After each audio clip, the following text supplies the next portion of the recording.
پاکستان ہے اور پاکستان ہے تو ہم ہیں، لیکن بدقسمتی سے 18th امینڈمنٹ کے نیچے سر یہاں پہ کہتے ہیں ہم ایم این ایز جا کر کریں گے سر ایم این ایز کا سنتا کون ہے؟ وہاں پہ آپ نے صوبے بنائے ہیں، 18th امینڈمنٹ کے نیچے آپ نے پروونسز میں وہ کی ہے، جو یہاں پہ اپوزیشن میں ابھی انہوں نے کرٹیسائز کیا ہے، یہ خیبر پختونخوا میں حکومت میں ہیں، یہاں پہ مسلم لیگ کی گورنمنٹ ہے، یہ وفاق میں اور پنجاب میں گورنمنٹ میں ہے، پیپلز پارٹی سندھ میں ہے۔ سر مجھے یہ بتائیں، ان کو جو این او سی دیتے ہیں ریور بیڈ، آج یہ کہہ رہے ہیں کہ ہاؤسنگ سوسائٹی اور ہاؤسنگ سوسائٹی، ان ہاؤسنگ سوسائٹیز کو کس نے این او سی دی؟ وہ لوگ، وہ افسران، ان کو آپ نے اکاؤنٹیبلٹی ان کا کیا کیا؟ آپ وہاں چھوڑیں، آپ اسلام آباد میں تو آئیں، سب سے پہلے اسلام آباد کے سیکٹر سی ڈی اے میں F6 سے شروع کریں۔ یہاں پہ جن گھروں کے سامنے، گھروں میں 500 کا گز ہے، 500 گز کا گھر ہے، اور اس نے جو ایکسٹرا لینڈ پکڑی ہوئی ہے جو ایریگیشن پانی کے فلو کے لیے ہوتا ہے، سیلاب کے اس کے لیے، اس کے اوپر اس نے جو تعمیرات کی ہے، اس کو آپ کیسے وہ روکیں گے؟ آپ سب سے پہلے اسلام آباد سے شروع کریں، پھر آپ جائیں اور جگہ پہ۔ خیبر پختونخوا میں جو پارٹی ہے 12 سال سے پی ڈی ایم ہے، مجھے بتا دے سر، پی ڈی ایم ہے، اس سے پہلے ابھی سیال کوٹ کے اور لوگ جب وہ دریا میں شہید ہو رہے تھے، جب وہ پانی سیلاب آیا تو اس کو نہیں بچا سکے 12 لوگوں کو۔ خیبر پختونخوا کی پی ڈی ایم میں 12 لوگوں کو نہیں بچا سکی، ان کے لیے ان کے ساتھ رسیاں نہیں تھی۔ آپ ان سے ایکسپیکٹ کر رہے ہیں کہ وہ پیر بابا اور شانگلہ میں جو وہاں پہ طوفان اللہ کی طرف سے آیا ہے تو اس کو بچائیں گے؟ نہیں سر، وہ آفیسرز، پولیٹیشنز کو تو آپ ہر ایک یہاں پہ آ جاتا ہے کہ پولیٹیشن یہ فلانا وزیر چور ہے، یہ فلانا ایم این اے چور ہے، یہ فلانا۔ اصل جو چور ہیں اور اصل جو جس نے پاکستان کو تباہ کیا ہے وہ پاکستان کی بیوروکریسی ہے، جنہوں نے یہ این او سیز دیے ہیں۔ ریور بیڈ سر، جو دریا کا ایک اپنا ایریا ہوتا ہے، 100 سال بھی ہو جائے سر وہ نہیں چھوڑتی اپنی زمین، اس کے چاہے وہ راوی ہو، چاہے وہ سر یہاں پہ دریائے کابل ہو یا یہاں پہ دریائے سندھ ہو، اس کے قریب جتنی بھی سوسائٹیز دی گئی ہیں سر، جس نے بھی اجازت دی ہے، جس وہ لینڈ گریبرز قبضہ مافیا کو، جون سے آفیسرز، چاہے وہ پولیس والے ہوں، چاہے وہ یہ ڈی سی ہو، ڈپٹی کمشنر ہو، چاہے وہ ڈیولپمنٹ والا ہو، سر ان کو آپ کرٹیسائز کریں۔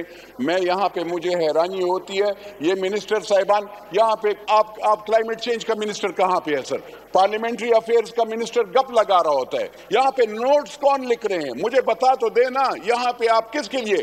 پاکستان کی عوام ڈوب رہی ہے، یہ جو انڈیا سے پانی راوی کی طرف پہ آیا ہے سر، یہ انڈیا نے آپ کے ساتھ جنگ کی ہے، اب بھی حالات جنگ میں ہیں آپ، وہ آپ پہ پانی پھر بھی چھوڑے گا، اور اللہ خیر کرے، آج تو پنجاب اور خیبر پختونخوا میں، نیچے سندھ میں جو حال ہوگا وہاں پہ تو پانی بھی نہیں نکلے گا، کیونکہ وہاں پہ سمندر اونچا ہے، وہاں وہ لوگ بھی ہوں گے، ان کے لیے کسی نے سوچا ہے؟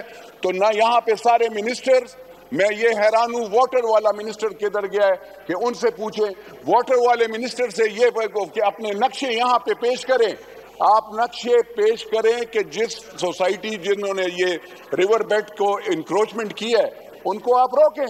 تو آپ نے اس کے لیے، منسٹر صاحب ٹھیک ہے، لیکن آپ تو گپ شپ میں لگے ہوئے ہیں نا، گپ شپ سے ایسے نہیں ہوتا۔ سوری، دیکھیں یہ گپ شپ کا وقت نہیں ہے۔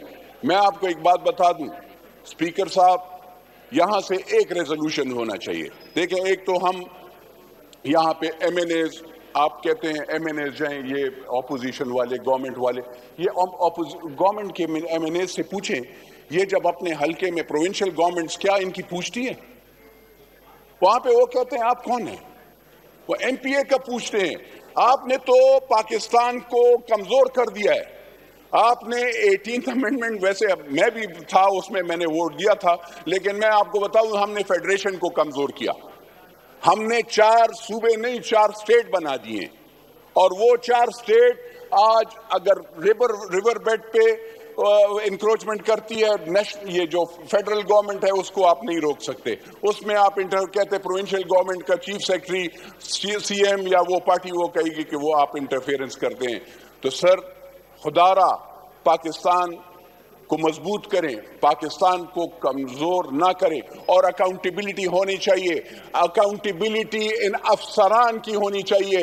یہ پولیٹیشنز چوری نہیں کرتے، یہ پولیٹیشنز لینڈ گریبرز نہیں ہیں۔ لینڈ گریبرز کو سپورٹ کرنے والے پاکستان کی بیوروکریسی ہے جو صوبوں میں بھی بیٹھی ہے، جن کے بچوں نے اور جن لوگوں نے اربوں روپے کمائے ہیں، اور ان سے پوچھا جائے ذرا ان کی اکاؤنٹیبل، آپ ان کا دیکھیں نا سر، ان کے ساتھ نیشنلٹی کون سے ملک کی ہے؟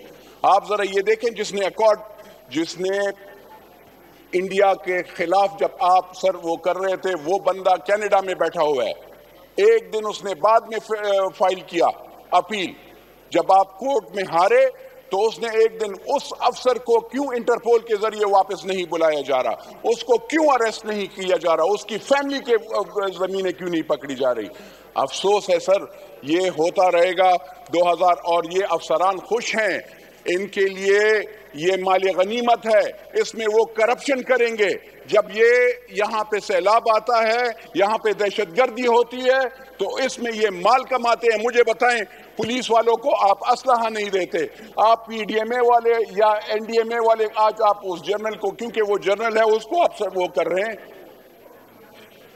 کام تو صوبوں کا ہے نا۔ پنجاب میں آپ نے جاپان بنانا تھا، یہ کس طرح کا آپ نے جاپان بنایا؟ آپ نے تو اس کو ہی ڈبو دیا ہے۔ تو خدارا ذرا سوچیں، مہربانی فرما کر سیاست چھوڑیں، ایک دوسرے کو کرٹیسائز کرنا چھوڑ دیں، اپنے ملک اور اپنے عوام کے لیے ذرا سوچیں۔ میں سر اور کچھ بھی وہ نہیں کروں گا، اللہ رحم کرے۔ پاکستان ہے تو ہم ہیں، چاہے وہ سندھی ہو، چاہے وہ بلوچی ہو، چاہے وہ پنجابی ہو، چاہے وہ سرائکی ہو، چاہے وہ خیبر پختونخوا کا ہو، سر اللہ ہم سب پہ رحم کرے۔ پاکستان زندہ باد سر۔ شکریہ جی۔ حنیف عباسی صاحب۔ بہت شکریہ جناب اسپیکر۔ جناب اسپیکر، ایک تو میں بھی ان جو لوحائقین ہیں ان کے ساتھ اظہار ہمدردی کرتا ہوں جو اس سیلاب کی جو آفات تھی اس سے فوت ہوئے، اس دنیا سے گئے، اور دوسرا جو اس وقت بے گھر ہے۔ آپ دیکھیں جناب اسپیکر کے جو بے گھر جھگی والا ہے اور جو کروڑوں روپے کے گھروں میں رہتے تھے، ان کی اگر آپ شکلوں کو دیکھیں تو ایک جیسی ہیں۔ گھر اتنی قیمتی چیز ہے، تنکا اور ایک ایک پیسہ چن کر ایک شخص جو ہے وہ بناتا ہے، اور پھر ایسی آفات کے ذریعے جب وہ چیزیں ان کے ہاتھوں سے چلی جاتی ہیں تو افسوس کی کوئی انتہا نہیں ہوتی۔ اس چیز کو ہمیں بھی محسوس کرنا چاہیے، پورے ایوان کو محسوس کرنا چاہیے، اور ہم کرتے بھی ہیں۔ لیکن میں ایک توجہ آپ کی اس طرف دلانا چاہتا ہوں، خاص طور پہ میں خود حکومتی کیبنٹ کا حصہ ہوں، کہ ہمیں بڑا شوق چڑھا ہوا ہے کہ ہم یہاں پر بیٹھ کے بیوروکریسی کو گالم گلوچ کر رہے ہوتے ہیں، اپنی شہرت کے لیے اپنے ہی ایوان پہ الزام تراشی کر رہے ہوتے ہیں، کبھی ہم اپنے ہی نظام کو ہائیبرڈ نظام کہہ رہے ہوتے ہیں۔ میری سمجھ سے بالا تر ہے کہ اگر ہم یہی سارا کچھ ہم نے یہاں بیان کرنا ہے تو پھر حکومت سے اٹھ کر ہمیں اپوزیشن میں چلے جانا چاہیے۔ یہ باتیں اپوزیشن والی حکومتی بینچوں میں زیب نہیں دیتی۔ اور دوسرا جناب اسپیکر، آج تک میں نے کبھی نہیں سنا کہ میں راولپنڈی کی بات یہ کروں کہ راولپنڈی میں انکروچمنٹ ہے اور میں اس کا ذمہ دار نہیں ہوں۔ یہ کیسے ممکن ہے کہ راولپنڈی کا ہاسپٹل خراب ہو، راولپنڈی کی ٹرانسپورٹ اچھی نہ ہو، راولپنڈی کے تعلیمی ادارے اچھے نہ ہوں، اور آپ کہیں، میں یہاں پہ آ کے کھڑا ہو کے کہوں دیکھیں جی وہ تو تباہی ہوگی جی، بربادی ہوگی جی۔ الحمدللہ آج بھی حکومت پنجاب کے جو اقدامات ہیں ان کی بدولت میں راولپنڈی کے اپنے اسکول، کالجز، اپنے ہاسپٹلز، اپنے ٹرانسپورٹ، صفائی کا نظام، ان ساروں کو دیکھتے ہوئے ایک پولیٹیکل ورکر کی حیثیت سے، صرف ایک پارٹی لیڈر کی تعریف کے لیے نہیں، آپ یقین مانیں کہ دل باغ باغ ہو جاتا ہے، خوش ہو جاتا ہے۔ آج بھی کوئی جانا چاہے میرے ساتھ ابھی یہاں سے گزرے، میں اس کو راولپنڈی میں لے کے جاتا ہوں۔ اس